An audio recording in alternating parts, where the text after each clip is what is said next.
Inside Scoop with Alex and Jeff.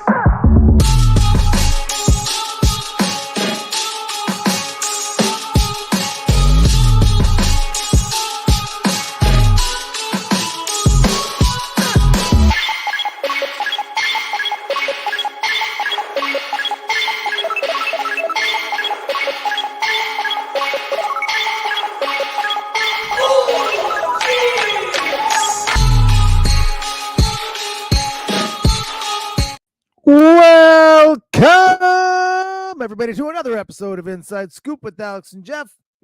I am Alex Dingman. I'm Jeff Doss. What's up, guys? What's up, insiders? We are excited for episode 242, and we're going to make this whole episode about Ross Levine. So, as we should. It's fitting. Yeah. So, Ross Levine, if you guys did not watch, and it wasn't even this weekend, it was Thursday night. He had his final bout. He said his final bout of karate combat, final professional fight. We'll get into exactly what his words were later, because I feel like I would like to dissect them. But he did. It was alluded. Yeah.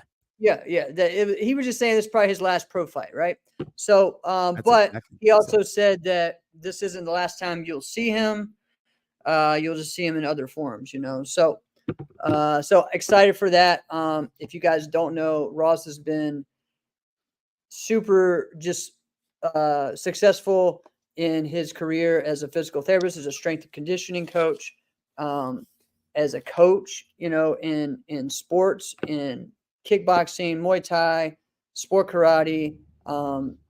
I've been his client for 2 years now with Team Turbo Sports Performance. I think I'm one of the longest clients, and it's done wonders for me. So Ross is amazing with what he's doing. So excited to hear more about what he's going to do with his career. But we're going to just share, because this is what we do, man. We, both of us, don't forget too much, and we love this sport. And we're going to take you down like memory lane of his career. And we may also get a guest or two maybe as we go. Yeah, so it's going to be a great if you guys want to jump on and share your favorite Ross memory, maybe, let us know. It's actually fitting. Look at Troy Sexton's comment. Alex looks like a 2000s form kid with that hat. Actually, you're probably right, Troy. Right? But we'll actually talk a little bit about that in this show too. Yes. So, definitely. but wait, before we get deep into the great stories that Ross Levine is, I do kind of want to dissect what he said. Okay. I think there's stuff there, and maybe we'll have a guest that can clarify it. So I watched it back again today, right? Yeah. And I'm going to tell you this, man. It was hard. Like, you really, you got emotional. Did you get emotional watching that? I got emotional. Yeah. I wasn't expecting it. And so I was like, wait, what? I mean, I guess I kind of was the second time, but yeah. Well, yeah. So it was interesting. Then I looked and I see Jody was there. I see certain people were there. So I'm like, okay. Yeah. So that was really cool, man. Really on purpose. I mean, and you know what? It was a great fight, because the guy was causing some problems, but Ross stuck to his game plan and he listened to his coach, but he was patient with it, so it was really cool to see. He said, hey, go with the body with the knee. That head kick will open up. We saw it worked, and he hurt him in that first round with that knee. And then by the end of that second, boom. And it was nasty, so many man. Things about karate combat that I love. I love that we were able to hear very clearly exactly what it was. I don't know how well the other corner can hear. I'm imagining they can't. I'm imagining there's a relatively large amount of noise in the building, but I don't know. I've never been there. But yeah, that's really cool that we can hear it. It's just like any other sport. Like if you're watching, a basketball game on TV, you can hear what the head coach is saying. And what I like about that is sometimes, this is why I tell people, don't don't come up with like assumptions as to who's the greatest or who's the best at this. Watch the game. Watch the fight. Right. Don't just say, "Oh yeah, Ross Levine is not undefeated in karate combat. There's that one guy." Like, watch the fight. Watch the actual fight. And sometimes when you're watching the fight and a coach throws something out there, we can look at this and go, "You're an idiot. You don't know what you're talking about." All right. Yeah. Not this coach. This coach is absolutely brilliant. And isn't it Yeah. great when you have a plan and you lay it out? It's like one of those traps, when you see like those little cartoons, and there's like a big pit and they put a bunch of leaves around and then they just lure them right in and then they just fall right in the pit. That's what happened, right? And it's great when you have a plan that works out like that. But I'm getting long-winded, and I promise I'm going to try not to get so crazy long-winded tonight. But what he said, this is my last professional fight. Right. He didn't say it's his last fight. Right. It's his last professional fight. So there's fights that he can't do. I mean, he can't go. He can't go back and be an amateur again. You can't. Once you go pro, that's over. Right. So he can't do a contact amateur fight. Can't do that. Okay. So, but he could do sport karate. Maybe. I don't know if He didn't say it was his last fight. He said it was his last professional fight. And he has said before he's done, he will fight for Mike Conroy again. Remember? That's true. They were on in back-to-back episodes. Yeah. And they both said the same thing. Might it be this year? Could it be next? Who knows? Who knows when it's going to be? All he said was, before I'm done. Because I don't think he didn't officially retire from sport karate. I don't think. No, I mean, who really does? You know what I mean? Really, but there's a few that do. Yeah. But and we would definitely know. They usually come back.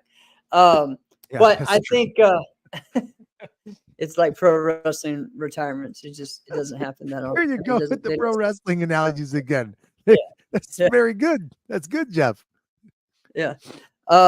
So I think talking to him in Rhode Island, he said, yeah, he could come back. He could do it. It would be different, though. It's just a different level, but he feels like he could do that. I don't know. Talking to him, I didn't really feel like that was something that he wanted to do. But he still had pro fights. But that's true. He has other things to do. I don't know. I think I'm really thinking we're going to see more of a coaching career out of Ross. But who knows? I want to quickly get into. Well, you just remind me, Jeff, because we all know, all the insiders know, once I start going in a direction, I don't typically come back. Will you just remind me to talk about coaching with him again? It's like, Alex, you were going to say something. So let's go back. Let's start talking about these phenomenal stories of Ross Levine, because he's got great ones. And you know what? You know one reason why they're so good too is because he's got a personality that's a bit different, right? Right. He's not friends with everybody, but he's everyone's friend, right? Right. Yeah, that's a good way to put it. What I said. He's not friends with everybody. No. But everybody kind of considers him their friend. Yeah. Right. That's true. Yeah, he's like such a professional, you know what I mean? That's why I just think he's the epitome of professional. He is a great guy. He's straight up with how he feels, but one of the things you talked about, I guess it was last week or the week before, what made Ross really stand out in the sport karate world was the way that he would talk to the promoters. He would ask the players and kind of be that person for the players, kind of that representative to talk to them and try to get some things done. You know what I mean? And he did very well at that as a competitor, pretty much from the full circle days all the way until the end. was when really he felt like he had that say, that enough of a he had done of a enough presence. to garner more weight in his voice. Yes. Well, I'll take it. I'll go a little deeper. Here's an inside scoop for you. All right.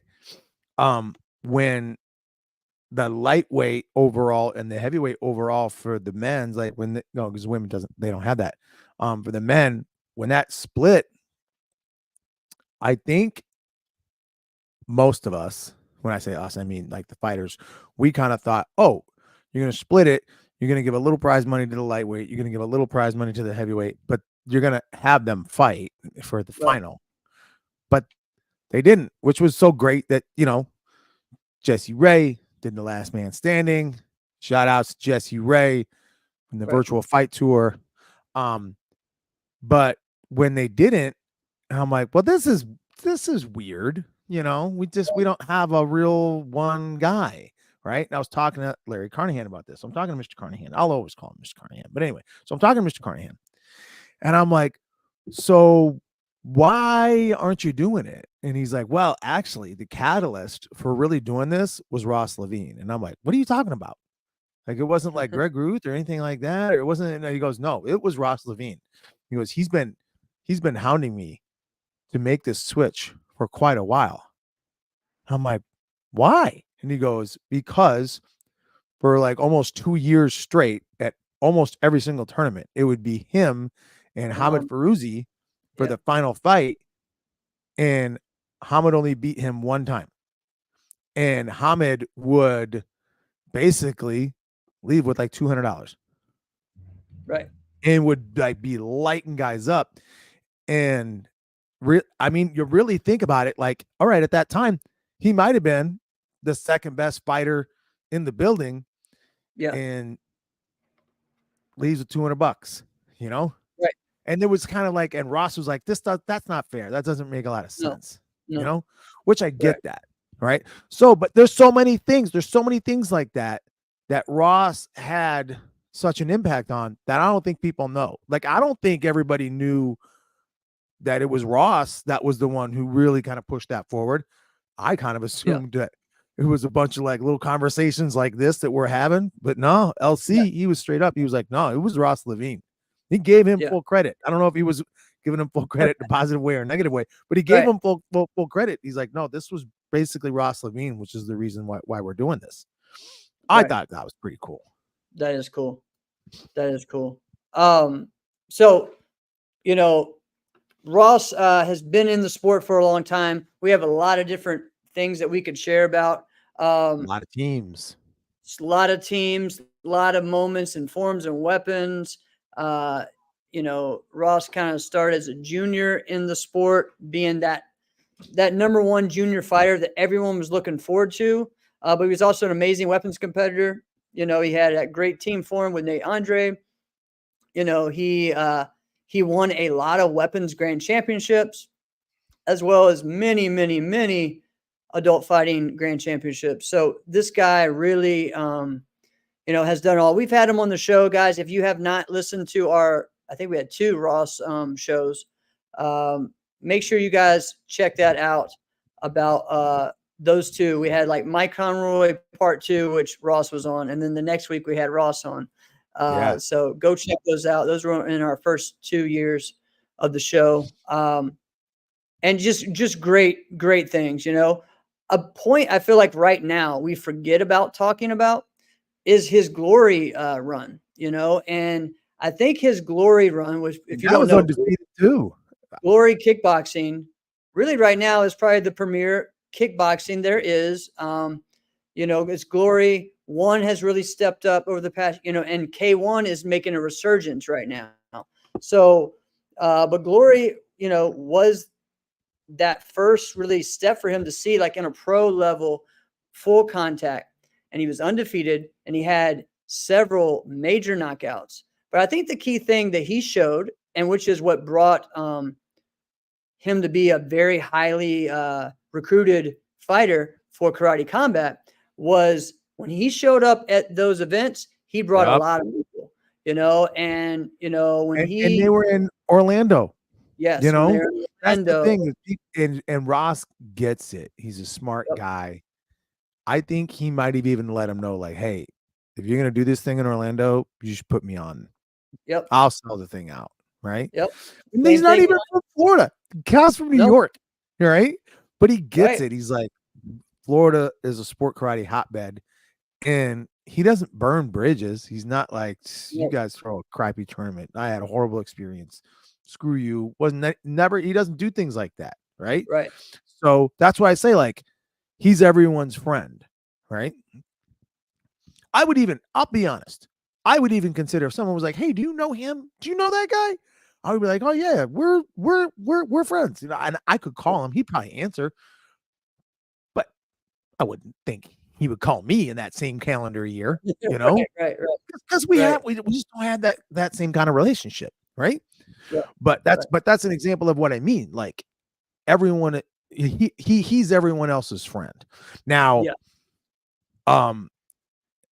Go back. When you were talking about the glory kickboxing, because I did want to bring this up. Yeah. So, because he talked about his knockout, like the head kick knockout, the first one. Everybody was like, "Who the heck is this guy?" Right? In our world, in the sport karate world, people don't really think of Ross Levine as like, man, you better watch out for those kicks. The smart ones do. Right. The smart ones do, but you don't really look at that and go, man, you better watch out for those legs, right? You would think that about somebody else, right? Right. And there's a lot of great kickers, and you and I talk about kickers a lot, so this is not that. However, right, he does have fantastic kicks. If you remember the way he won his last Diamond Ring, right, in overtime against Avery Plowden, was a hook kick to the head. Right. Against Avery Plowden, one of the greatest defenders of kicks. Like, when you're fighting him, like, you can get a kick off. You're gonna have to work your tail off. And he, in overtime, a hook kick to the head on that guy. Like, come on, right? Yeah. But what I think what this does is it not only shows the skill and athleticism of Ross Levine. Ross already knew this going into it. I think he would look at this and go, because of the group that I come from, we just kick better than everybody else. We just have a different style. So, yeah, I can kick better than pretty much everybody else here. And he called it. And he said, when he dazed the guy, I'm talking about his first glory knockout. When he dazed the guy, he knew the next thing that he touches him with, there's a likelihood he goes down. Might as well make it a head kick. Right. Well, you also look at Ross too. And Ross is probably one of the best from our world that adapted to the kickboxing style. Like, and he adapted to the traditional way of doing kickboxing, but then he took his understanding of distance and timing from sport karate and adapted it to it. Okay. So if you guys ever have a chance to go to a Ross seminar where he talks about that, he did a great seminar this year at the USA Waco Nationals. And, he was like helping everyone understand their range for kick light, for, semi-contact or light contact, for a continuous style, right? Letting them understand that. And then also how to put that into going to the ring. So he understands a lot of things, the range, the distance, the timing, how to mix it up. So it was really cool to learn and see. I even just did a drill based off of what he taught us there tonight in my class, in my black belt class. But this guy really gets it. What's up? Who we got? Who's going to join us? No, my daughter came down. I let him stay up a little later. And I was like, all right, I'll put the movie on for you guys. If you guys want to watch this, go ahead. She's like, Dad, it's an emergency. That's why I went on mute, and I'm like, you saw my head look at the other direction. I'm like, what's the emergency? The show stopped. Oh, this is the emergency. When you say emergency, We need to clarify what this word means. That is not an emergency, right? I love it. But anyway, let's go through. What do you think? Should we go through some of like I would say the stages or eras of Ross Levine? We could do that. I don't know. I We mean, kind of well, too. let's just think. All right, so let's just share some things that Ross has done. All right, this dude's got like, I don't know, what, 20? I don't know, not that many. He's got tons Oh, of these Warrior Warrior Cups. Cups around, Yeah. right? This guy has won Weapons Warrior Cups, Fighting Warrior Cups, and you know what? He at that His age, first it's interesting. AKA. His first AKA. His first AKA. He was 18 for like, I don't know what, a cup of coffee, and he won 2 Warrior Cups. Right. It's crazy, right? Yeah. So the all-around martial artist that he is, you really see even to this day, especially if you have any talks with him about his program and what you do. I think a lot of people forget too that they think, oh, well, it's just for fighters or it's just for this or that. Ross understands all the sport and what you need. So I definitely put a lot of accolades towards him for just me being able to do, helping me be able to do what I do at this age. So, he is a real and true martial artist. He really is, because he gets it on both sides. He really does. Yep. So, you're right, Doug. All right, so we're talking about the AKA, yeah, and the Warrior Cup wins. But let's talk about just the teams. But on the AKA, look at what he did. He also, people may not remember that. All right. There was a very extended period of time the women fighters didn't get Warrior Cups. So what did he do? Since he's got, 143 of them, he gave his to Verona Solomon when she won. Here you go. Because there was women not even going to the tournaments. They're like, that seems a little unfair. Right? I think Chelsea Nash never went. Yeah, because the couple of times that she won, she didn't get anything. She would have. They weren't giving Warrior Cups. All right. Yep. I didn't hear that from her. I heard that it was like, oh, who's gonna be here? Who's gonna be here? Oh no, she's not gonna come because she said straight up. I think it might have been Ross that said that. There was like, no, they're not gonna give a Warrior Cup, so she's not gonna come. Right. Okay. If you're someone like her, when you're like, I've won every award, a Warrior Cup, that's the only thing I want. Oh, you mean you're not even gonna give it? Well, why am I gonna go? That would make sense. So here, look at here, he does. He gives his away, and now it's like, okay, well, now we got to do this thing. All right, gotta do it. Look at what he did. Yep, it changed it, man. It's huge. So like that's why I think like what we said in the beginning. Like some of the best qualities about him is just his character. The way that he's going to do things for the sport, step up, be a spokesman for it, and he's still that way today. So. Really exciting to just see that and know someone like that. So one of the things that for me I loved was when he moved up to adults and when he joined CJB, right? So he was on WKF, as a junior. He was, I think he was on Pro Rank. He was on, Jay Phillips. He was on a lot of different teams. But when he moved up to adults and they had the New York team for a while with him, Ross, Jody, Hakeem Walker, Kodak. I feel like I'm missing someone else. Oh, I think that might have been it. Yeah, but that was a great team. A lot of guys. No, that was a great team that came out there. They won. They went to the Super Grands that year in 2005 and won. Beating a team of, like with Jack Felton. Jack Felton was on the Galileo team, the GOP team that year. Trevor had a awesome school team, like his Team United team. So there was a lot of good teams that year. I think DDX was who they went against in the finals. So it was cool to see them doing that year in 2005. I was actually one of the judges during that. During that team fight during the day, not in the finals, but that whole division. And yeah, I mean, was really exciting just to see, all right, this person is making a just a push, right? From juniors all the way up and just kept going. And again, he went to most of the tournaments. He really followed the sport, and that's where I think the big thing about Ross was if you invite him, he was going to try his best to be there. If, as a promoter, he made it out to my event one year, had a great time, had a blast, had some great fights with great competitors, but really pushed, hey, I'm going to be at this event, because I want to support Jeff. Other fighters came after that because knowing that Ross won in my tournament, that Ross was at my event. So that's a huge thing that he did for a lot of tournaments. So it is an important thing to do that and to say, like, well, he figured this out. And we kind of mentioned this earlier.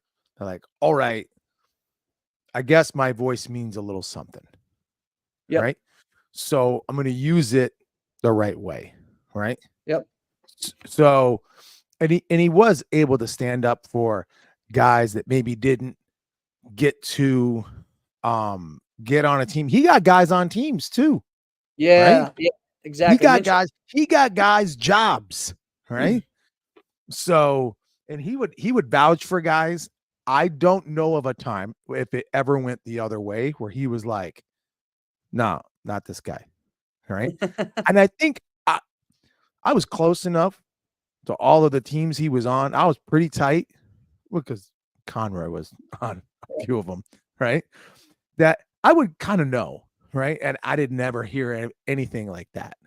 So he's getting guys jobs. He's changing the sport. It's really cool. But here's what let's talk about some other Ross Levine stuff now. Oh, we said this. He's everyone's friend, right? But he's also still a New Yorker. Okay.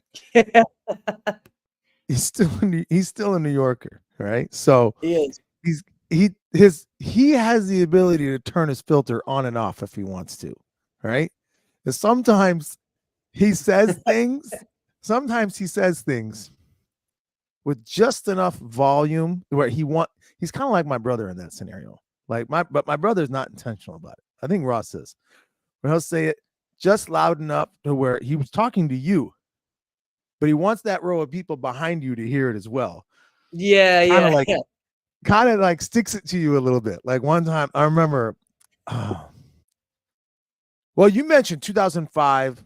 Right, it was his last year as a junior, and then as an adult, right, towards the end of that year he turned adult. That next year he was turning adult. He was going to be adult everywhere. Okay, and I had at that time, Greg Betlock and I had an agreement. I'll be middleweight, you be light heavy. Well, I'm not going to go into the details about it, but something happened at this one tournament. I was not allowed to fight middleweight. I had to fight light heavy, and I won that division. It really pissed Greg off. And so Ross was like, hey, Alex Dingman, I'm coming for you. I know you're a light heavyweight guy, which I did end up being a light heavyweight guy the next year because Greg went on Paul Mitchell. But then Ross was like, I'm just going to be heavyweight because I'm 18. It's not like I'm going to get lighter, right? Smart guy, right? Smart. So, but we were always kind of close in weight classes, and we were in the same weight class a few times, right? So I cut down one tournament to middleweight. And later on after the tournament, I don't win, right? Not a massive shocker, but anyway, I'm hanging out with somebody, and I had like a Miller Lite in my hand. I had like a light, and it was literally the first one. I just grabbed it from the bartender, and it's in my hand. I haven't even taken a sip yet. And Ross Levine's standing right there, and he goes, Alex Dingman, what are you drinking? And I'm thinking like he was like, oh, can you get me one? I literally thought he was saying it like that. And I'm like, yeah. Oh, I just grabbed this. Do you want one? And he goes, I mean, not if you're trying to stay a middleweight. I mean, do you looks like you're not going to be a middleweight for long. That's the best. Damn, dude. All right, never mind. And then fast forward maybe 10 years later, I see him at a tournament and he's like, man, Alex Dingman, I haven't seen you in a while. Man, marriage life must be good for you. I'm like, why you say that? And he goes, I can tell you're eating good. This is like it gives you a compliment, but then Yeah. makes you rethink life choices at the same time. That's so funny. Tell me that's not him exactly, though. No, and you know what's great though is like you see someone like that who, again, like you said, he's pretty much been a heavyweight his whole sport karate career, and then like he's a middleweight, at in karate combat, right? And I think in glory as well too. So, and you could tell, I'm glad that he got to finish, you know, that karate combat journey at middleweight. I thought he did a great job of that heavyweight fight, very close fight. Even in controversial in some ways, I think, but he just showed how much of a like when you have people like George St. Pierre and Boss Rutan talking about your mental capacity for the game and your fight IQ, like you got something. You know what I mean? So because those two guys to me are two, in my opinion, Boss and George St. Pierre are two of my favorite martial artists there are. 100%, 100%. And I mean, like they have done it so badass, but GSP is like it's kind of the best, right? right. But Kind of both of them are true martial artists. Like they've taken their right. karate background that they had as when they were juniors and young adults, and mixed up and learned all facets of the game. I think I shared this before. Boss was a really good like forms competitor years ago. Like he did musical forms in Europe. Yeah, like that was what he liked to do. So like when he was in Pancrase back in the day, when he would win those kickboxing matches and then do a jump split kick and do a little bit of forms and stuff. Yeah. What was his music? I need to know this. I don't know I this. bet it I was don't something know. silly like Beethoven's Fifth Symphony or something. Probably. I'm sure he was probably a fan of John Furnet's, honestly. I mean, that's what I'm envisioning. I'm like, he's like a big John Fournette. That's got to be what it was. right. There's no way he could kick like John Fournette, so he had to do something else. But that's cool though, man. Yeah. So and to me, you look at someone like a Saint Pierre, who people just thought he had this wrestling background, and he didn't. You're right. He learned wrestling, and he put in all the traditional things he learned from Kyokushin, from Shotokan, from point fighting, and learned how to close that gap and that distance for his takedown. So, and yeah, he also brought point fighters in to learn, which is awesome, right? So, he was a fan of point fighters, I think. He was a pretty good fan of them. I mean, but he knew like, I like you guys. You guys are good. I'll mess all of you up, but well, I mean, let's remember Hayabusa is his company, right? So, I don't. Is it his? So he has part ownership of it. Yeah, I believe. So, but many things. I thought that, but I don't know. I mean, I know a lot of those guys, and Sam, Mallory, all went up there and trained with him several times. So, pretty cool. Oh yeah, for sure. Yeah, and he's got a part of that gym. I don't know what that's called, like the Trinity or something like that. TriStar. That's what it is. I was close. Yeah. All right. So, again, you have guys like that who get it. Talking about Ross, they talk about Raymond the same way too. Just the IQ, the level of martial artists that these guys are. It's awesome to see. It's also awesome to just see the support, that they get from everyone. All right. What are some favorite? Okay, go ahead. Well, you look at different things, and I'll make it quick. You got to go like, and I'm obviously he's thought of this. What else does he have to accomplish? And there's always things, because there's like, well, I haven't done this. Right. Maybe I've never done like jiu-jitsu matches. Maybe, I don't know. But then you got to also have a passion for that kind of stuff too, right? Which maybe, right? If it was Chris Walker would do everything. That's Chris Walker. Right. But you think about it and you're like, what else does he have to do? And you start thinking about like the checklist of like monumentous things that like he's accomplished. And he said it in his post-fight interview. I've been a world champion in life so many ways over. World champion here, world champion there. I want to be a world champion son, father, husband. Yep. I don't know, maybe there's another, maybe that's a reason.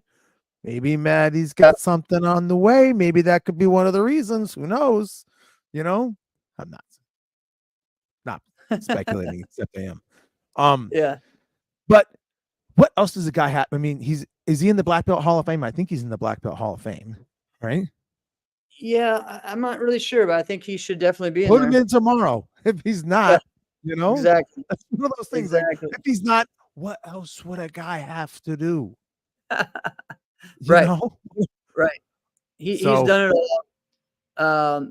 Again, I think, I'm not sure. Hopefully, we will get to hear from him sometime about what his next things are and what he wants.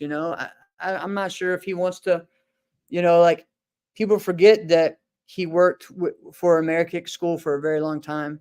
Was a great yeah, instructor. that's He had right. an awesome group of guys, that he trained with there and taught with. Like at one point, I think it was like him, Alex Davidov, and Yeah, Anthony Murata all in the same school. Like, that's crazy, right? that is wild. Yeah. But then at So the same time, it's like that's three alphas. That's three of like, if any school, if you could pick a guy to have like, all right, I'm going to build a school, and my school is going to have a lot of success because I'm going to build it out the back of. You could pick either one of those guys, all right? yeah, yeah. Um, Well, I mean, you're talking about Alex just being the guy who.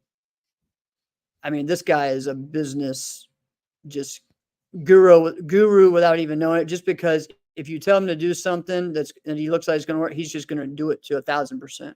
And he's well, done that in so let's many also places. So, say yeah, this: Alex Davidov, he's a physical specimen, yeah, yeah, and sometimes martial artists, like when you get into your older years and higher weight, like you forget. Listen, when someone who don't know you and they don't know nothing about martial arts and they walk in the door and they see you, you should look like you're pretty good at what you're doing. You right, should look healthy, right? right, Alex does that beyond. I don't the guy's shredded, you yeah, know? yeah. So And Ross yeah, does that as well. So, exactly. yeah. All right, You know, share before we get to the next thing. Share some of your maybe one of your favorite Ross fights. oh, I'll tell you my all-time favorite. Okay. Yeah. Um, is the one in 2013 with him and Jack Felton. Okay, dang it, you stole mine. How'd you steal mine? It's okay. We could talk about it from different angles. Are we talking 'Cause- about the one at New England Open? Oh heck yeah, that's the Okay, one. all right, yeah. That's And to me, like, that was one of the quintessential Ross moments. I think that was either his first time beating Jack. I think it was actually, or might have been his second, but I believe it was his first time beating Jack. Jack was also on a roll at that time. That was probably yeah, Jack's best year, that 12 into 13, because he had beaten Raymond. He actually just beat Raymond right before fighting Ross, right? yeah, In the I round. knew. Yes, but I was going to mention this too. He also beat Jack, him at compete that year too. he did, and he did beat him at compete that year. But I think the following year, even though Ray beat him a couple times, Jack was a better fighter that year. Oh yeah, yes. I'm just talking about as far as winning in His that success, national level as well. Winning his at that success, national level. Yeah. exactly.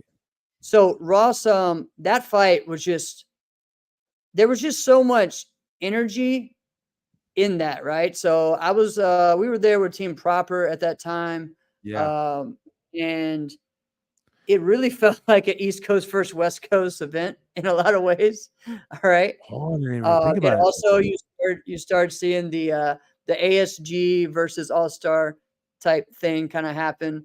It was just overall Mm. just like, we also saw Jody versus Raymond in that tournament. There was just so much built up and hype around that event. And I wasn't And there, so I didn't even pick up on that until you just said that. bro, it Oh, was that's a it good was point. nuts. It was nuts.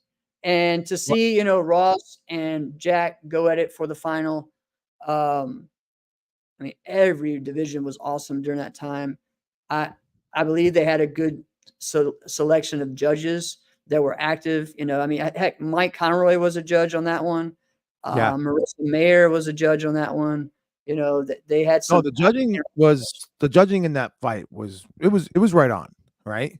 Right. And that's what you want, right? Like it was an amazing match. It was a moment. That was a moment Right. that was happening where you're like, all right, this is clearly a moment in martial arts history we're just going to talk about. Yeah. So and it's because of how great Jack was. Jack was having a phenomenal fight, a phenomenal year. Yeah. Ross Levine was too, you But know, so they're was now, Ross. Yeah. Both of yeah. these guys were the ones that were wanting to take Raymond's spot or just make Well, it to where it was them, you know? Ray was behind Jack, right? Coaching him. But who's Coaching. behind Ross? He's got Jotty. Jotty And and Richard Plowden. Richard Plowden. Yeah. Yeah.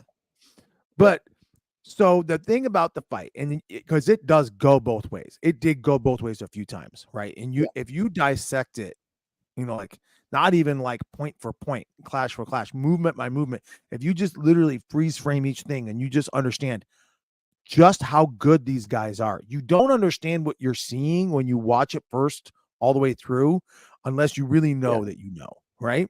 So just the way that they approach spacing. So spoiler alert, Ross drops Jack with a side kick to the body twice. Mm-hmm. Jack Felton, I think, was born with a six-pack, right? Yeah. So this guy, I don't, he's never, has he never gone up in weight? I think he's been 165 pounds for his He's life. been around that where, you know, based on who on the team was fighting where, he would either fight light or light welter or whatever the division, you know, he would be around that way. He could kind of go below if he wanted to, you know.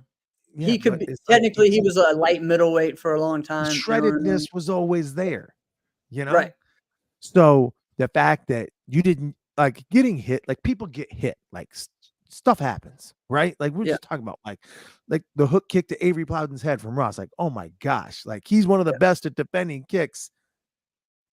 Okay, you're gonna take L's in this game, but getting a side kick to the body like that drops you twice, not just in the same tournament, but in the same match by the same guy. Like, oh my gosh, that's crazy, right? Well, and especially you're looking at the weight difference too. Like it's like for Ross to be able to do that on someone that quick and also who understands distance like a Jack is impressive just for him to get the speed there.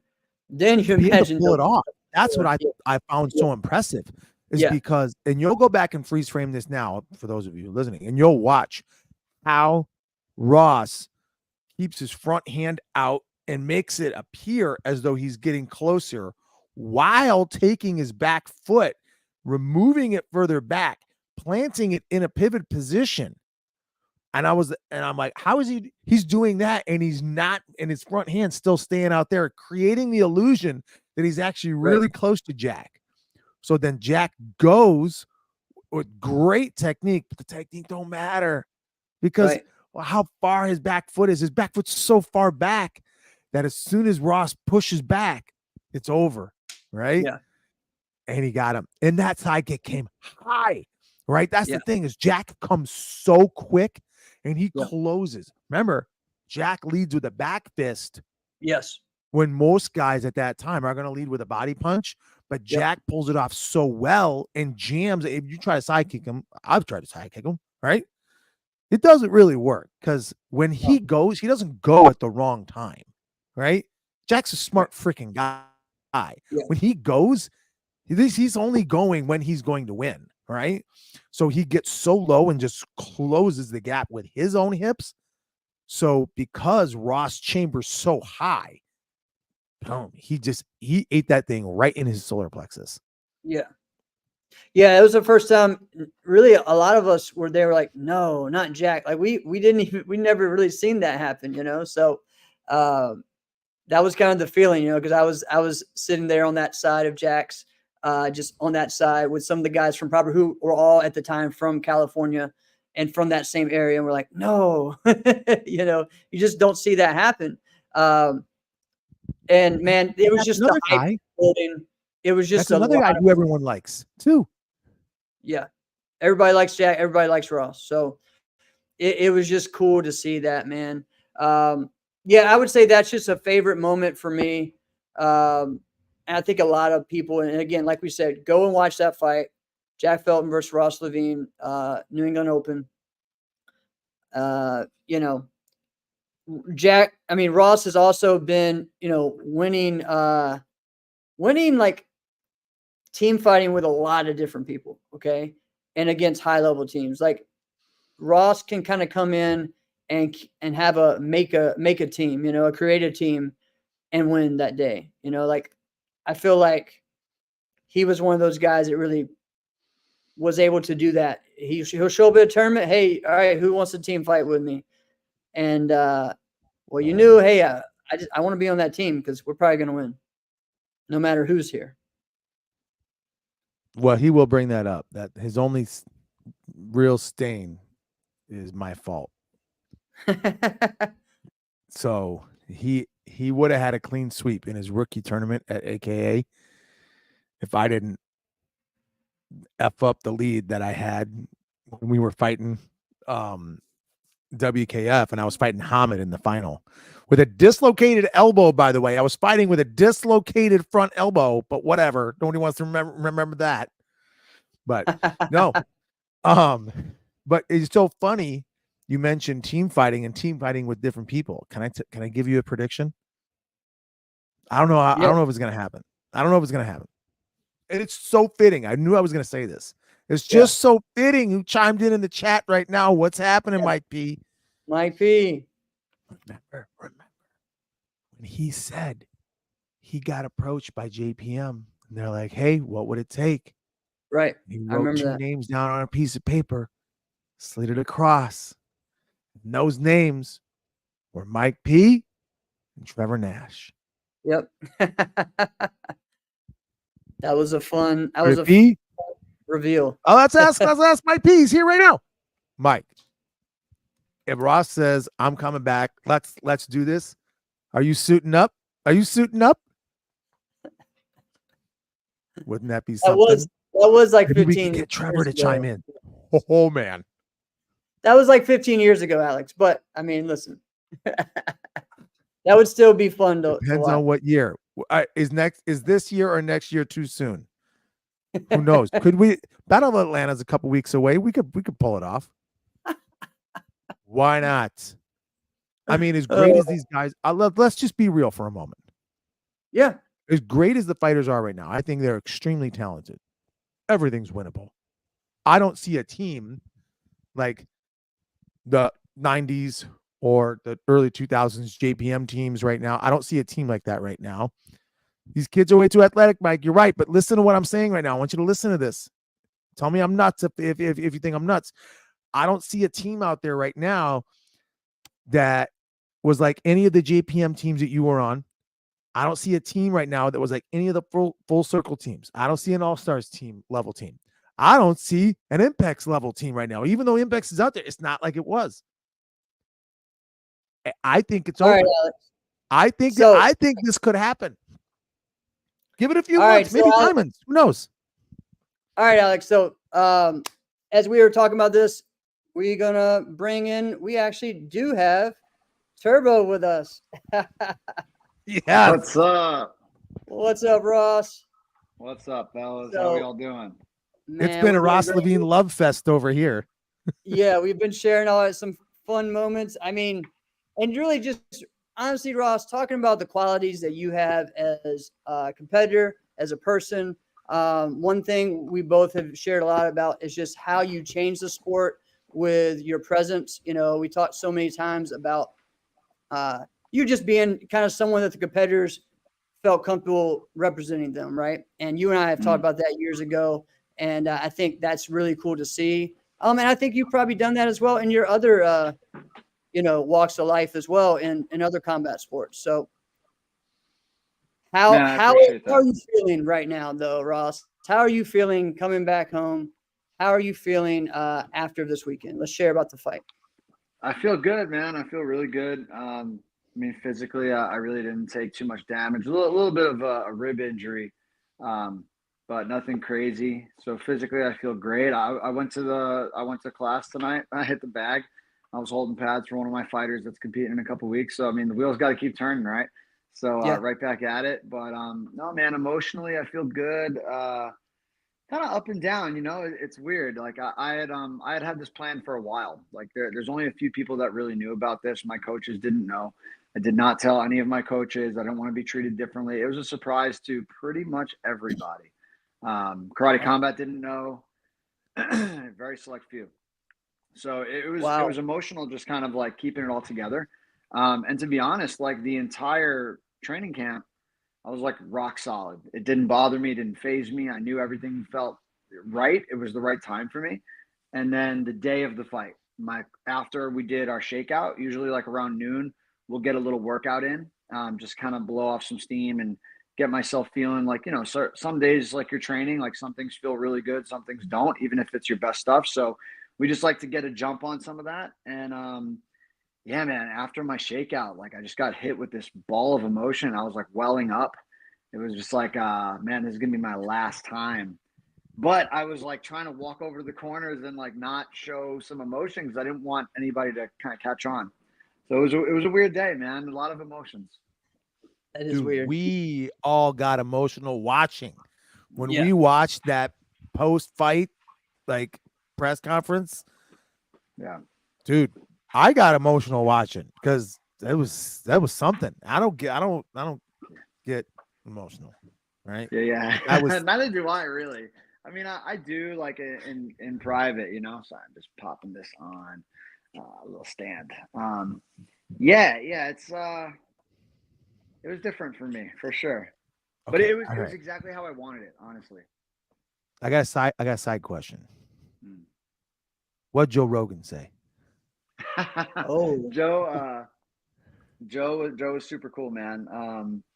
Joe Rogan went. First of all, I knew he was there, which was really cool. So after the knockout, I made sure I found where he was and I jumped over to him just to say hello. Just really like first off, I was like, "You're the effing man, Joe Rogan." Like I had to be Yeah. like, "You are yeah. the god, right? You're the man." And he just told me like he said, "Congratulations, like man, that was really really impressive. Like amazing kick, what a knockout." He's like, "Congrats, you should be proud of yourself." And I just thanked him for being there. I was like, "Man, just you being there elevates this whole thing." I was like, Yep. so it's just like so cool that you're even here. So thank you for that. And that was it. I moved on. And did you guys see, by the way, so Shane Gillis and like Tony Hinchcliffe were with them. Yeah. Do you Yeah. guys Yeah. see shit? You guys see Shane Gillis getting killed in the comment section? What Yes. were they roasting him with? So go back and watch the video, like Karate Combat clip the video of when I jump up and like I bowed to Rogan, and Shane Gillis is like right in front of me, and he's just like, so people are like, "Oh, Shane Gillis thinks Ross bowed to him" or something like that. It was so funny. He's just getting roasted in the comments right now. It's great. It's so Oh, Shane Gillis too. If you're a fan of Shane Yeah. Gillis's comedy, it's like so him too, which is hilarious. It is. everybody should be a fan of Shane Gillis. Yeah, he's good. That's hilarious.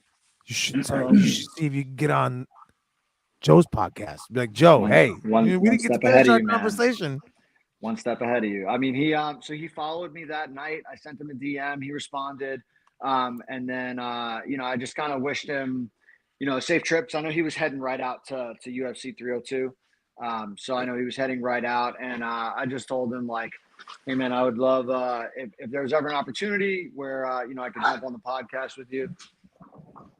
My puppy's going nuts right now. I don't know if you can hear it, but she's excited that I'm home too. So yeah, we just kind of went through that. Gave me a thumbs up. I mean, I don't know if there's so many thousands of people that are trying to get on his podcast all the time. Like, I don't think retiring helped my case, because now it's like Oh yeah, I maybe, suppose. but who knows? I mean, it'd be cool. It's tough too, man. What a tough weekend to retire and like try and be cool about it. Because hey, like so much excitement going on in the house right now. Yeah. This is real. This is raw. Real. This is life. Live comedy in the Levine house. This is what I have to look forward to. The problem. Hey, you missed it earlier. My kids were coming down too. I'm just gonna chase her around right now while I'm talking to you guys. This is the comedy of the Ross Levine house. This is retirement, fellas.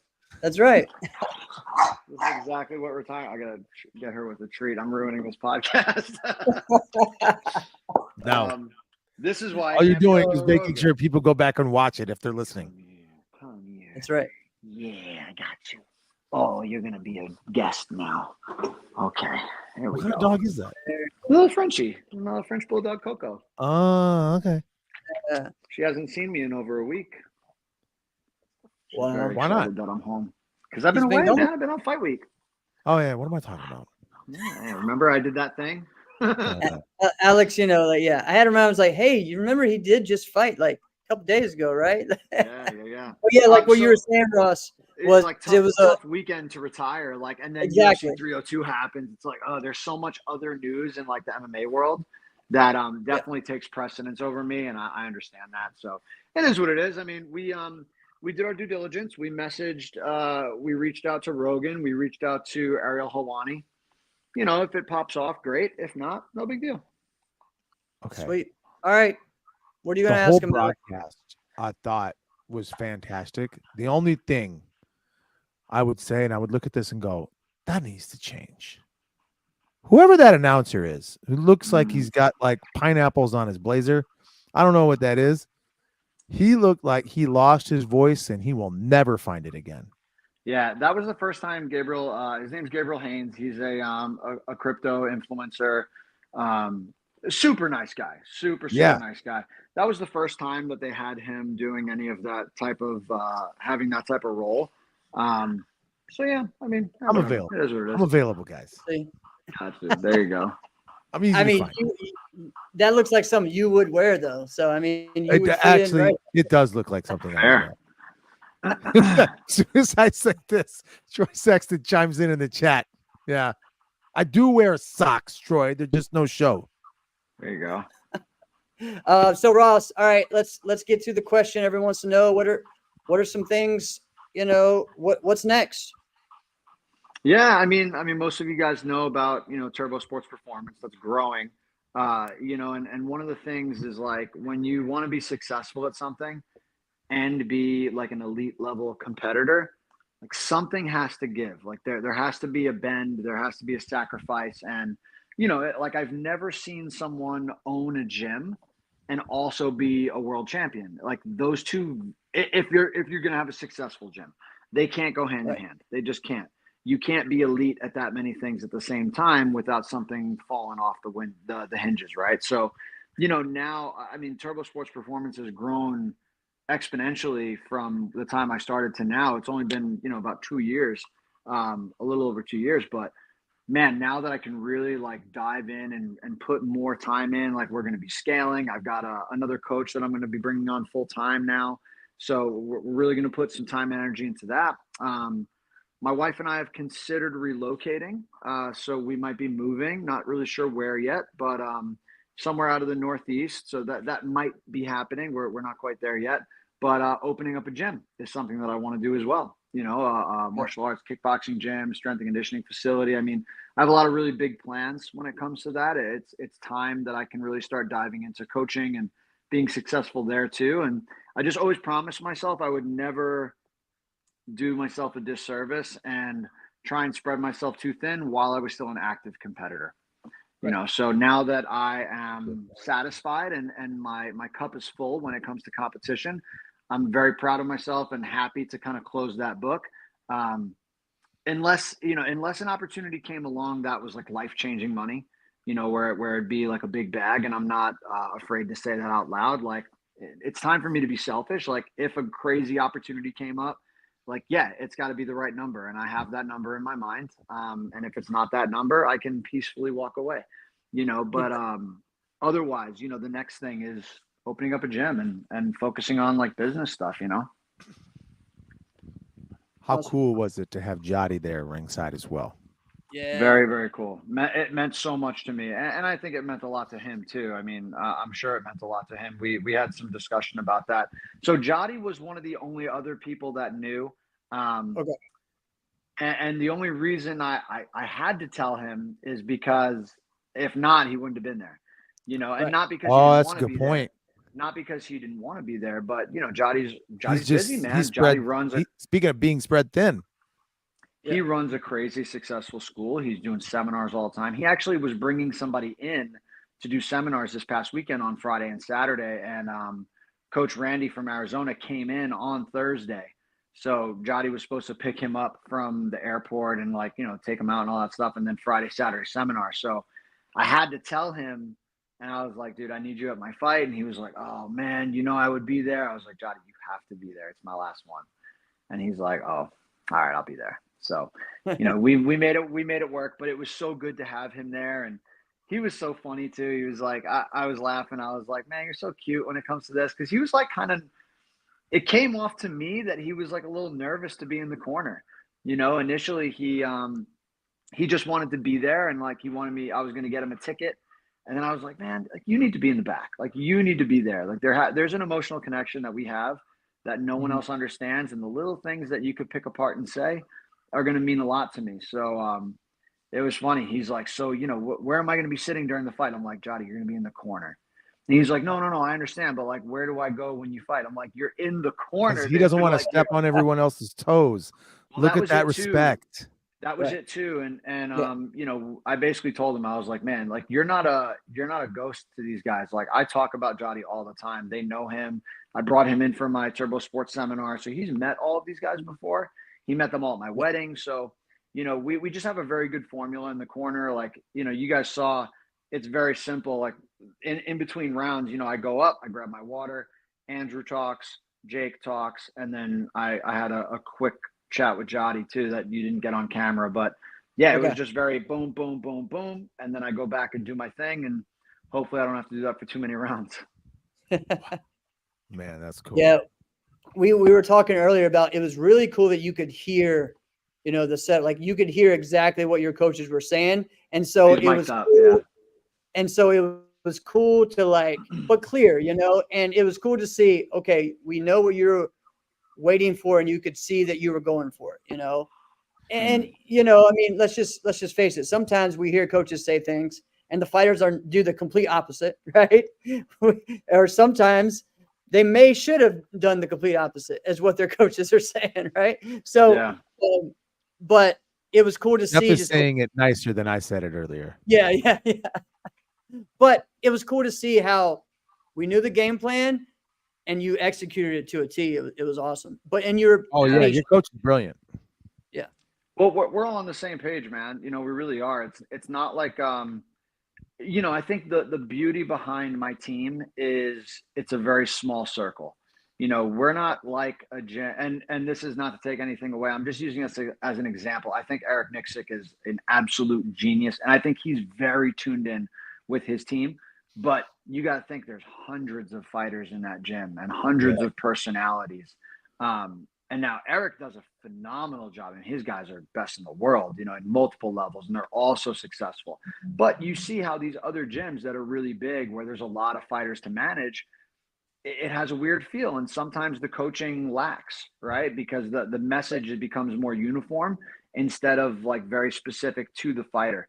The beauty behind my team is we're together all the time. I'm with Andrew and I'm with Jake, and outside. So I'm the only pro right now at Pride Martial Arts, and at Hard Knocks, there's only one, if I'm not mistaken, one other pro, Steve Walker, who's a lion fight world champion, so it's really easy to manage our personalities because we're together all the time, and we've done this so many times. So, when I do my private lessons with Jake, I go back and I share that with Andrew, and we have a group message where we're all talking. We talk game plan, like we just conversate on everything. So when it comes time to do the business, we're all on the same page. Everyone knows everything. We have a formula, we have a strategy.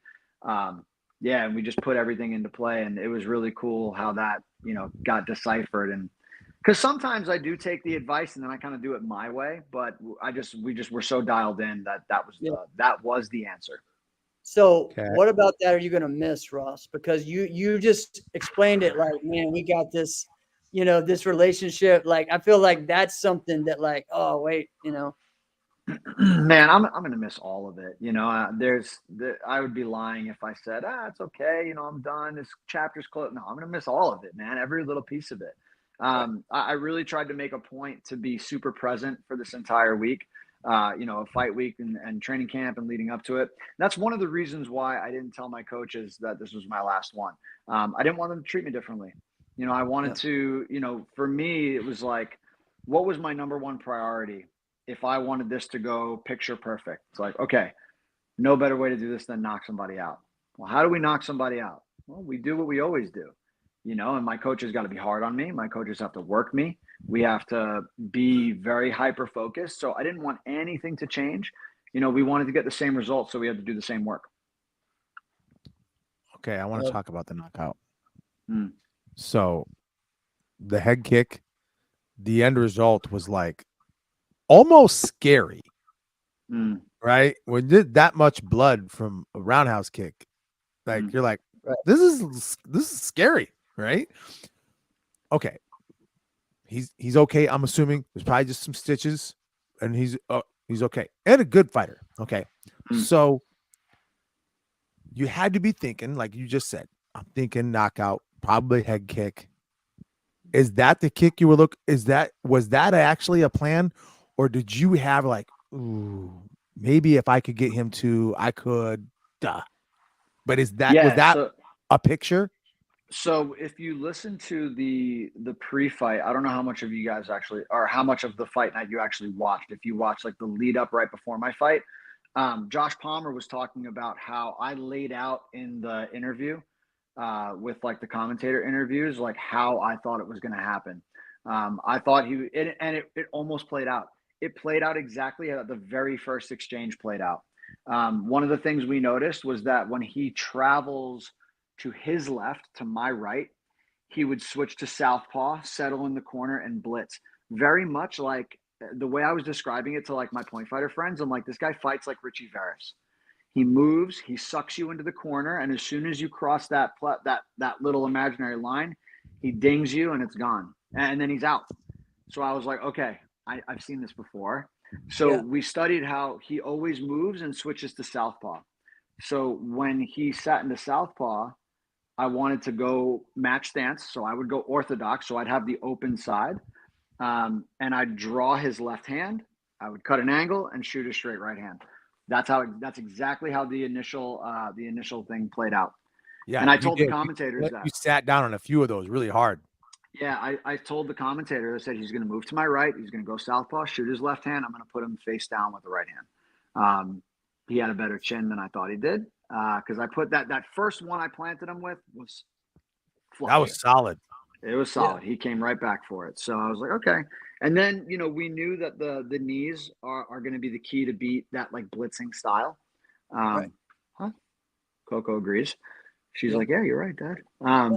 Yeah, so the knees were going to be the secret sauce to slow down the blitz and allow me to get inside.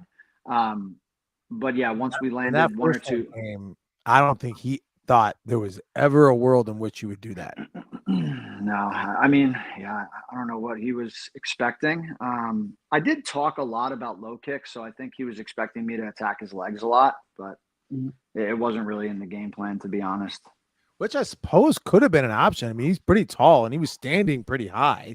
Yeah. So, the tricky part with him is that he catches a lot of kicks. So, he did look like he had his hands pretty low, like he was ready for something like that. Yeah, and if you watch like my first initial set of feints, like, and you know me from sport karate, everything we do is I'm just filing away data. And the beautiful thing about like full contact sports is I don't have 90 seconds to do it. I have 3 minutes to do it. And I also have 5 rounds to do it. There's no one in the world that's beating me in a 5-round fight in my weight class. Like my computer moves too fast. I'm going to be way ahead of you. So all of those little feints, if you watch from the beginning of the first round, every time I moved my hip, his arms were moving in like he was looking to catch. So I found that out, and then I tried to walk him into one to see what he would do, and he caught that one. So I was like, all right, he's going to catch every time I move my leg. So we need to move on and come back to it later. So that's why the knees were going to set up the head kick. We knew that. Okay. I have a question. It's a legit question because I want to know your opinion. Do you think like a lead leg high side kick would have been a good option? Or do you think that would have been too dangerous with him? With him, no, because I think one of the things he does well, and he didn't do it a lot in his initial fight with Karate Combat, but he was also coming off an injury. It was short notice, but I went back and studied a lot of his other fights, and every time someone would kick, not only was he good at catching, but he undercuts. He does a good job of like kicking out the base leg. So like utilizing my front leg, I didn't think was going to be a good option unless he was against the pit wall or hurt, because I just didn't want him to come underneath me. It's just too much risk. Yeah. I mean, so the whole thing is like, and again, it comes right back down to point fighting. Why would I bother doing something that gives you a chance to be successful? Right. I'm going to, like, my game plan is not just implementing my strategy, but it's like, it's taking away all of your best weapons. You know, Boom. How would I point fight you, Alex? I'm not going to kick with you. Well, I'm going to make you feel like you can't kick me. And then it becomes, now you have to do things that you don't want to do, which is going to cause you to make more mistakes. And in a full contact setting, mistakes lead to knockouts. So that's why I have such a high finish rate too. And I'm just going to eliminate all your best weapons. You know, it's funny. I want to use exactly what you just said. Like, how would you fight me? So we've talked about, maybe you'll go back and listen to the early part of the show, but I've said it, I don't know, probably 4 times in the show already, Jeff, that like you're everyone's friend, right? Right. You're everyone's friend. Another person like that is Justin Ortiz, right? One of the last times we fought each other, Ross, it was in a team match at Capital Classics in 2012. Okay. Impacts had just started. I don't even know who I'm fighting with. I literally don't even know. I got asked to fight that day. And I'm like, I got gear, I guess. So you and I are fighting in the final, and we're already out. It's over. The match is already, Impacts is already penciled into the next round. All right. And I'm like, I'm gonna try something here. I'm gonna try something else. I get off stage, and Justin Ortiz is standing there, and he goes, "The hell were you doing?" Right? It's very much like you. And I'm like, "Oh man, I was trying this, and I thought maybe if I could just time clashes with Ross, then I could." He just looks at me and he goes, "Yeah, how about that work out?" You know what, Justin? Shut up. but just it's a comical way of going back to what you were just saying. Like, well, Alex, if I was fighting you, am I going to try to clash legs with you? No, I would enjoy, like, yes, please do that. All right. Right. But no, that would not be a high success thing. Right. So, man, Jeff and I have just been having a great time, just going back over the stories. Yes. Speaking of stories, we got more of them. What's up, fellas? The director is how you doing, man? Well, it's Ross's goodbye salute thing. I figured I should just slide in real quick and just say some things and just say, congratulations on a well-deserved career. I didn't get a chance to make it down there to Austin, but it's all good. I know you were having a good old time in Vegas just before that, huh? Yeah, actually, I had to be in Atlanta, so I had to be in Atlanta to deal with some stuff here, and so now my first client I'm signed up, so I got to deal with a whole bunch of stuff here. So I had to be here this week and last week actually. So, but yeah, because Avery and Morgan and them were telling me they like we're gonna go. I'm like, all right, let me head down there though. But yeah, no. So I just wanted to step in real quick, say congratulations on a well-deserved career. I hope everything that you want coming out in the future and everything that you can. I know you're gonna succeed at it because you have this mental, and you have a lot of discipline, right? So you have this discipline, and you have like a focus, and you approach things in a certain way. So I know what you're gonna, whatever it is that you're working on. I can't wait to see it, and I'm gonna be championing for it. So thank you, man. I really appreciate that. No problem, man. Man, if there's one thing I could have done without in my career is that ass whooping you gave me in Atlanta. I could have done without that in my career. No, actually, what's funny? I always tell people, I was like, that 2-year span of whatever it was from 07 to like 09, it was like us going back and forth ridiculously, making each other better because we kept adjusting. Because it literally would be in the same tournament. We would have to fight each other 4 times. And it's like, okay, it's this one, then it's that. And then I took a 6-month break. And when I came back, you were so far ahead of me. And I kicked myself so bad for that. I was like, oh my God, I have to train so hard now trying to figure out how to catch back up to Ross in that last little 6 months. Because I gave you that 6 months and it was it. That was the end of that rivalry.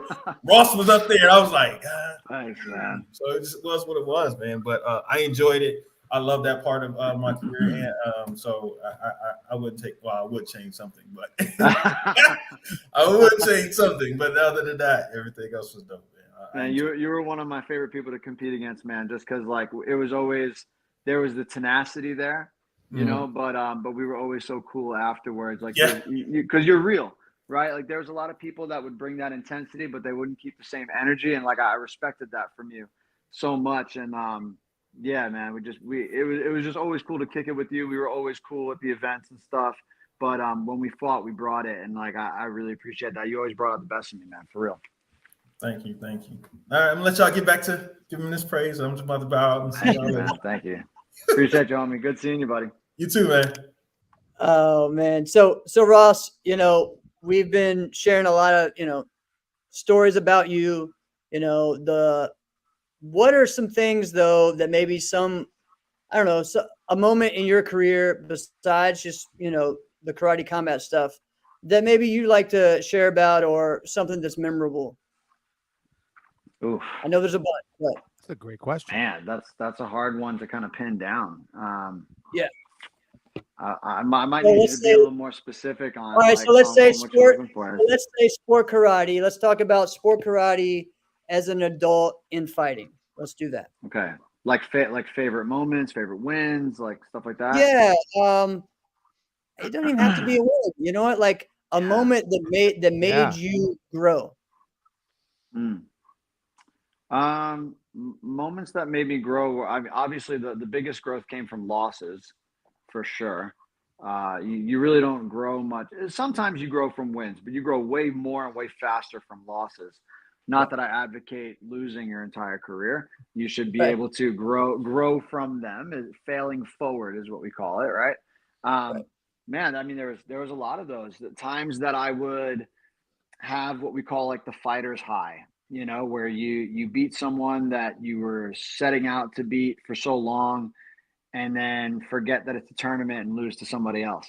So it's like I did that a couple times where, I mean, one of my early tournaments as an adult, I went into Twin Towers and beat Jotty, and like everyone was shocked, like, and then I lost to Joey Greenhall, I believe. I think Joey beat no, excuse me, maybe I lost to Hamid, and then Joey beat Hamid for the overall at Twin Towers.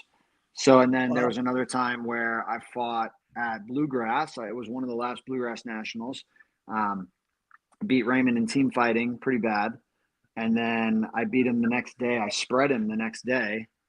And then I lost to Tankson. So it was like I had that like, I need to beat this guy. And then I beat him. And then it's like, that was it. That was the win for me.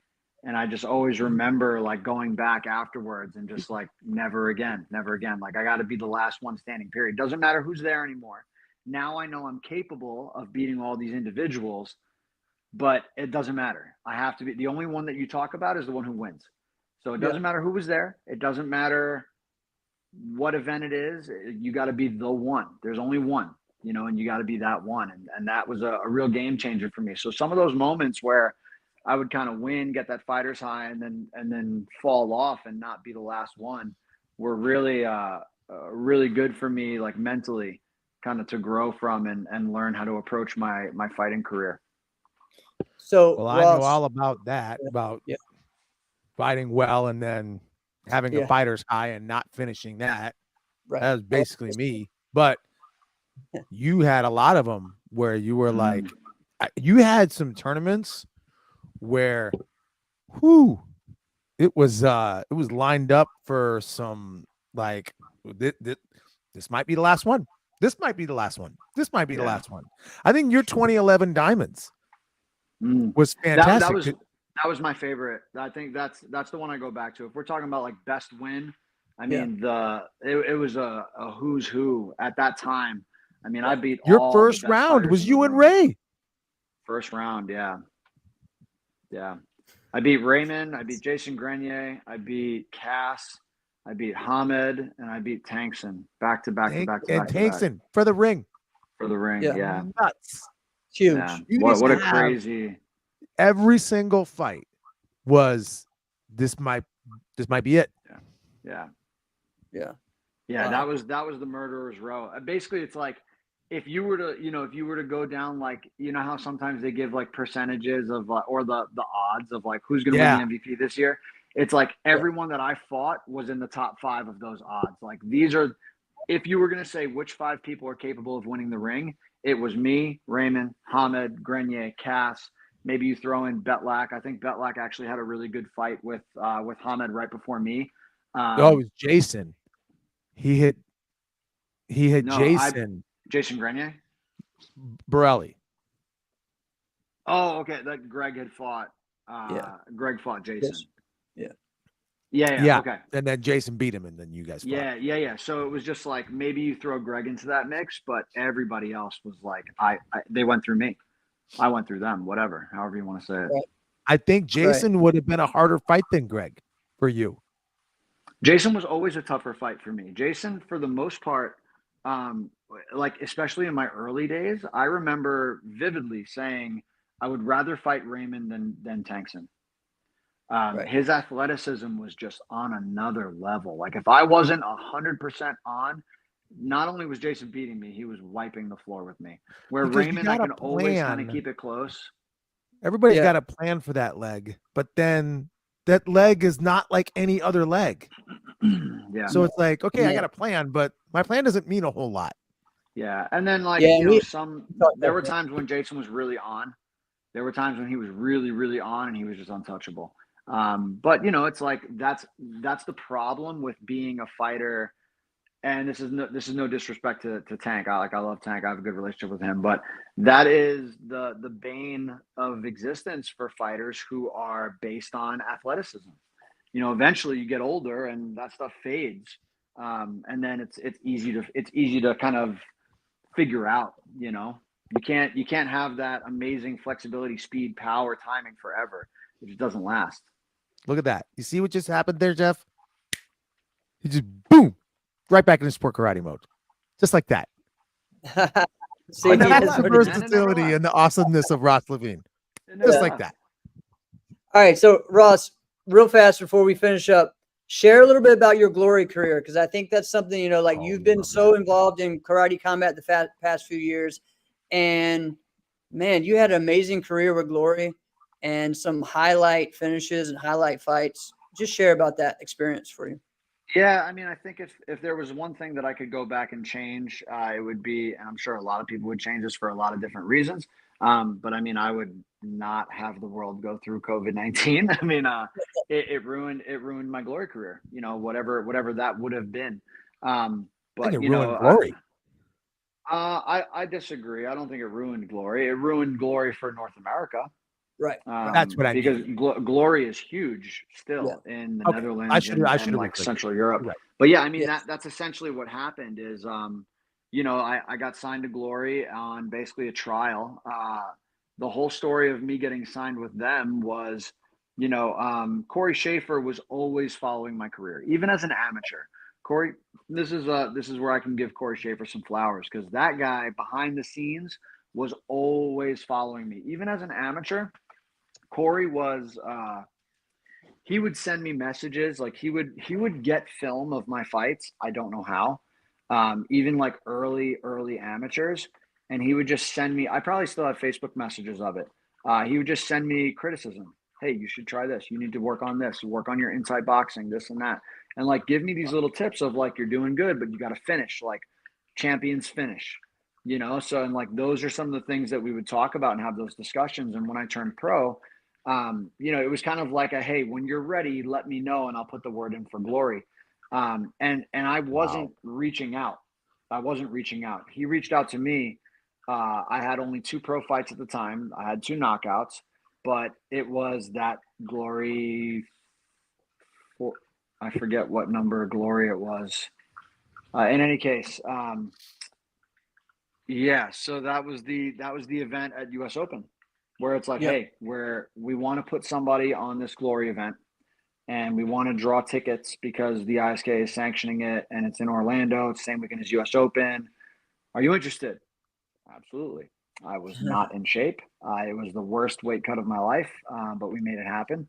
And yeah, it was just like, hey, this is your trial. I didn't get paid very much. I didn't care. It was, this was just my proving time. And it was like, this was my test of like, do I really belong at this level? Because that's what I was looking at, right? That was Glory was my litmus test. That's where I wanted to be. Those are the people I studied. I wanted to be a world champion with Glory Kickboxing. Right. So yeah, I had that event and had that massive knockout, and it just kind of like the rocket ship took off. Skyrocketed from there. Yeah. There's And some that's really what led fighters. you to Karate Combat, and making you Kind of. a highly Yeah. touted person. You're like, people, you didn't go in as just another fighter. You had like people were trying to, it was like there was the way they promoted it was like it was a bidding war for you. You know what I mean? Which is great, Yeah. right? Yeah. I don't know how much of it was a bidding war. So I fought that first fight with Glory. They asked me right away, hey, can you fight again? Because that was July 4th weekend. They said, hey, can you fight in September? And I said, absolutely. So I fought in September against Sean Choice, the first decision of my career, tough fight. And then they turned around right away and said, hey, can you fight in November? And they wanted me to fight. They wanted me to fight Michael Lemaire in Chicago. That was the week they did the double card in Chicago. They wanted me to fight Michael Lemaire, who was ranked in the top 10. And that fight, if I would have won that, would have moved me into the top 10 rankings for Glory. I had a foot injury coming off of my decision with Sean Choice. So we told them, hey, we want the fight. We love that fight. We love that matchup. Can you please put that on the next card? I just need a little bit of time, because my thought process was, if I take this fight, they're going to want to offer me something beginning of the year. And if I'm banged up now, I'm going to be even more banged up. And now I'm fighting top 10 guys. So we said, all right, let's pump the brakes a little bit. That was already my 3rd fight that year. So it's like, all right, 3 fights, my first 3 pro fights, or excuse me, I was my 4th fight that year. I almost had 5 pro fights that year. So we said, all right, 4 fights in a year is enough. Let's rest. Let's get my body healthy. Let's level up our skills a little bit. And then they offered me Amari Diedrich in Belgium in March of 2020. And that fight, although Amari was not in the top 10, he was in the same position as me. We were the 2 rising stars in the welterweight division. And whoever won that fight would have been in the top 10 for sure. And then COVID 2 weeks before. Wow. So, yeah.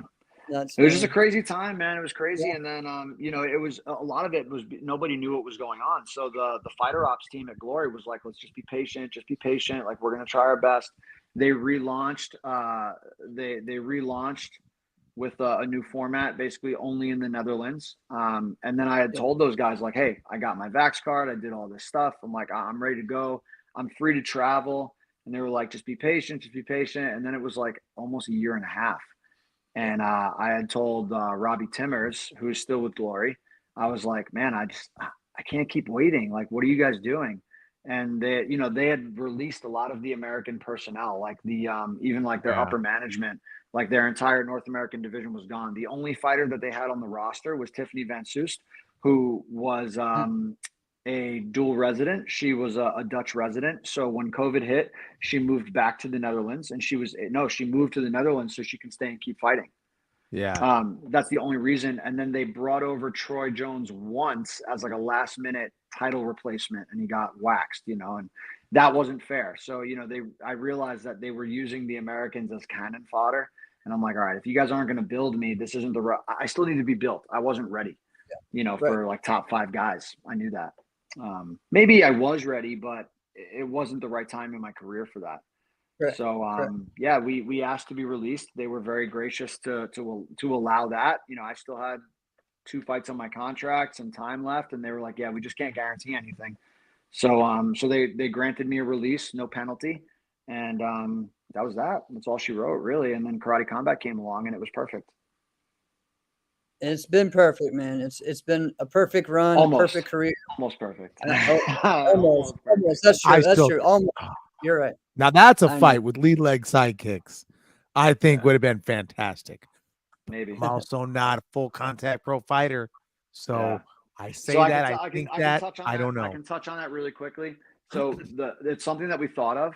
Sam's reaction to any kick, it doesn't matter what kick it is, he scoops every kick. So from southpaw, his front hand does all the work. So that would have been my side kick. He would have had my back. So if he scooped the side kick, I'm literally asking. I'm actually asking. Don't you want to show him that if that's what he wants to do? You don't have to throw it, but if you're showing, just like we were doing point fighting, I think that there were one or two times. React. There were 1 or 2 times I lifted it to go to the calf, and I was successful. But to actually throw it, I mean, especially when we saw his game plan was not to strike with me. His game plan was to grab me. Yeah, I didn't want to give him my back, and then with a guy that big. It didn't work out. And then, of course, as the fight went on, I was getting more and more, physically fatigued. He just was leaning it on you. Every size. Big guy. He did it big, big. Like, was he like 20 pounds bigger? No, more than that. So when we were in the hospital together after the fight, we were hanging out talking, and I asked him how much he weighed, and so that morning he said he weighed 235. So probably in the pit he was a little heavier than that. So you got to figure he was probably 30 to 40 pounds heavier than me, somewhere around that range. That's insane. Because you didn't cut for that one. There would be no point. No. Well, we actually tried bulking up a little bit, but I didn't feel good. I didn't enjoy, I wasn't performing well in training. So I just said, listen, this guy's going to be bigger than me no matter what I do. So I'd rather just be at my best and let's see what happens. Bingo. So that was kind of that. It wouldn't have made a difference. If I walked in there at 210, he was still going to be that much bigger than me. It wouldn't have mattered. I just would have been slow. I just would have been slower. So it would have been worse. So you'd be putting yourself at a more disadvantage. All right. Well, that's great. So you're right. Almost. There was this guy. But you know what? That was huge for my career, though. I needed that. Exactly. Exactly. My stock didn't drop at all. I needed that. There's this kid from France. If Glory would have continued, that I thought about it, I'm like, ooh, that would be a really cool matchup. You and this, I can't remember his name. Was he the champion? Say what? The champion? I can't remember. Is it Cedric Doumbé? There's brothers. Who's the older brother? Oh, the Pinto brothers? Yes. Yeah. That's Antoine what it was. And forget the Leo. Antoine and Leo. There you go. And I just thought about that. I'm like, ooh, because that was your weight class, wasn't it? I think Leo fought in. I forget which one was the bigger one. They were, one of them was definitely lighter, and one of them I think might have done one fight at welterweight, and then I believe he retired also because now he's doing commentary for I believe one championship if I'm not mistaken. Or no, excuse me, not one championship. The Rajamandaran Stadium. Yeah. How do you think you would have fared against Antoine? Antoine's a typical Thai fighter. Very traditional Thai. He had a little bit of athleticism to him, but I think I was much bigger than he was. I was a big welterweight. I watched him fight a few times, and I'm like, all right, he's exciting. A lot of kicks. Not a lot of punching at all, right? So I am like, you guys are the same weight class. This would be fun. Yeah, I think I would have fared well against a lot of the guys in the top 10 in Glory at that time. I was excited for that, but hey, man, that's what it is. I love. All right, so Ross, I love that. That's your response. That you're like, it doesn't bother me. Exactly. I made peace with it. Well, I think the one thing that I get a little bit butthurt about is I wish I would have transitioned towards MMA earlier in my career. I wish I knew that was something that I wish that was something that I would have had on my radar earlier. Because if I look at the divisions and I'm like, man, I really believe I can strike with a lot of those guys. Of course, there's the Israel Adesanya's, there's the Alex Yeah. Pereira's, but like I've sparred with Alex, I've sparred with Pereira. I understand. Like, okay, I can hang with this guy. Does he have a touch of death? Yeah, but like skill for skill, like I was doing all right, you know, with him not trying to kill me. So like I know technically I can hang with these guys. Whenever I go and I train with like top level UFC athletes, they're always like, "Who are you? Where are you? Like, why have I never seen you before?" So like That's awesome. just that validation is Mhm. like enough for me at this stage. You know, do I wish I would have gone and done that back then? Yeah, I do. But you know, now I live through guys like Michael Venom Page who are right there now, and it's like I could have been there. You know, so I just root for those guys, man. And I did my thing in karate combat. I made my mark, and you know, I'm very happy and satisfied with my career of where it went. And honestly, if I ever want to test myself, I can call up any of those high level guys, and I think I'm well respected enough by like coaches and fighters and stuff like that, and I'm a good training partner where I'd be welcome in the room. So I can always go and test myself and go and you know be sparring partners with these guys. That's awesome.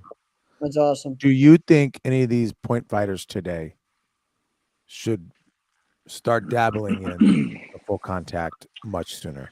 Yeah, if they're interested in it, they really should. They really should. The sooner the better. I think you know, point fighting has a way of sucking you in, man. It really does. It did to me.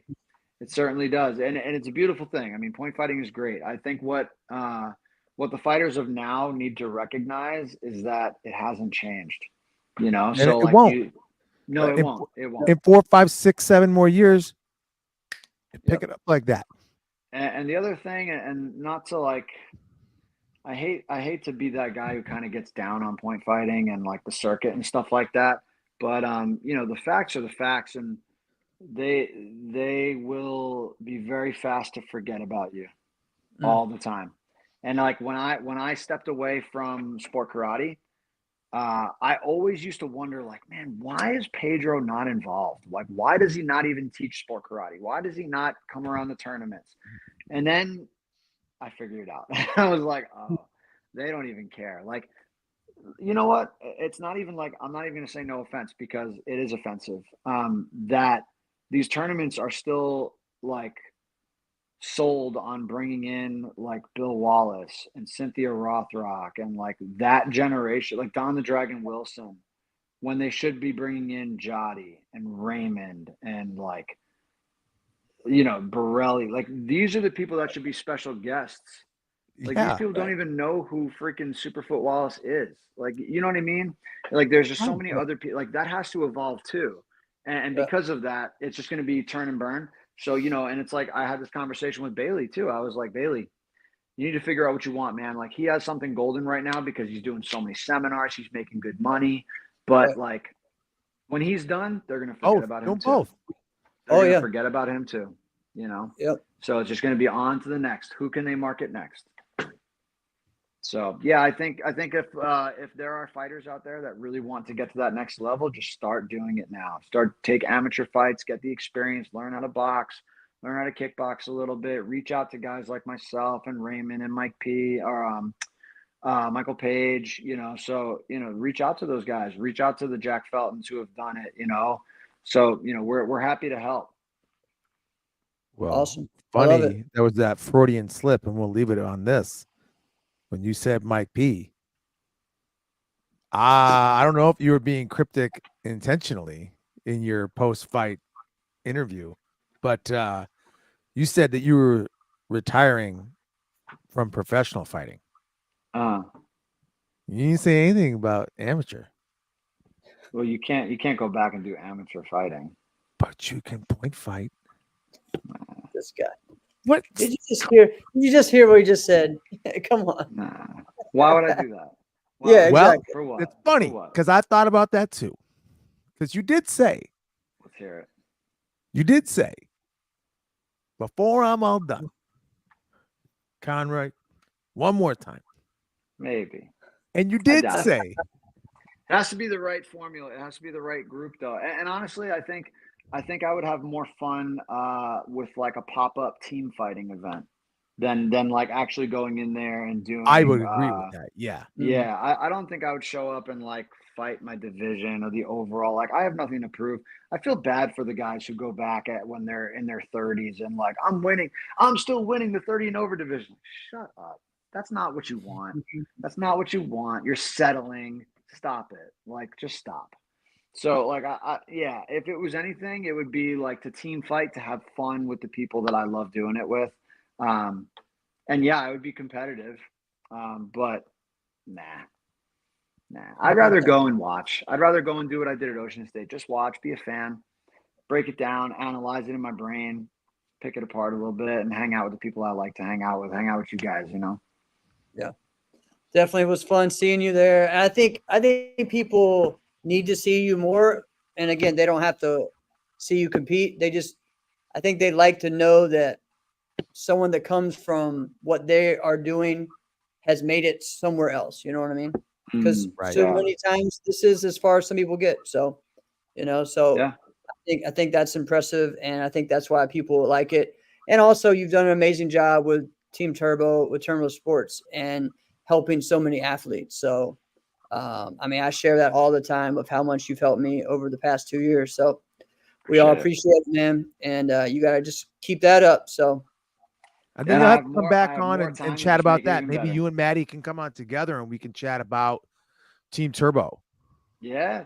I mean, well, you guys could, gosh, man, you guys can have a whole episode with Maddie of her just explaining what it's like to be the wife of a professional fighter. I mean, there's so much that goes into it, and she's a huge part of my success too. But I give her all the flowers. She's the best. Not easy. Awesome. Yeah, I bet. All right, so but, now I have time to give back and keep doing all that stuff. So I'm excited. I'm excited for it. There you go. Well, I appreciate it, Ross. Alex, you got anything else to chime in to say thank you to Ross? I would say thank you for always holding me to the standard I didn't hold myself to. You're welcome. But I'm being sincere. I'm being sincere in that. I hope you know that. But yeah, thank you, man. Like I said, you're everyone's friend. I consider you a friend. Yes. Call me next year. I don't know. Well, this is humbling, man. Just the fact that you guys saw that announcement that I was retiring from combat sports, and instantly just being like, we got to do an episode, about giving me my flowers, man. It means a lot. I really do appreciate it. It means that I've done a good job of affecting the people around me and trying to be inspiring and trying to move the sport forward. So, you guys just being willing to talk about my career and kind of go back on some of your favorite moments is really humbling to me. And that's not why I did what I did. I did what I did because I was passionate about it, and I'm just glad to see that my passion has rubbed off on other people. So thank you so much for keeping my my name alive. It means a lot to me. Awesome, bro. Whoa. Awesome. Well, you're welcome big time. We haven't stopped talking about you. I don't think we're going to start anytime soon. Yes, That's sir. right. Thank you, guys. Thank you, Ross. Appreciate this has been another episode of Inside Scoop with Alex and Jeff. I am Alex Dingman. I'm Jeff Doss. Congrats, Ross. Thank you, guys.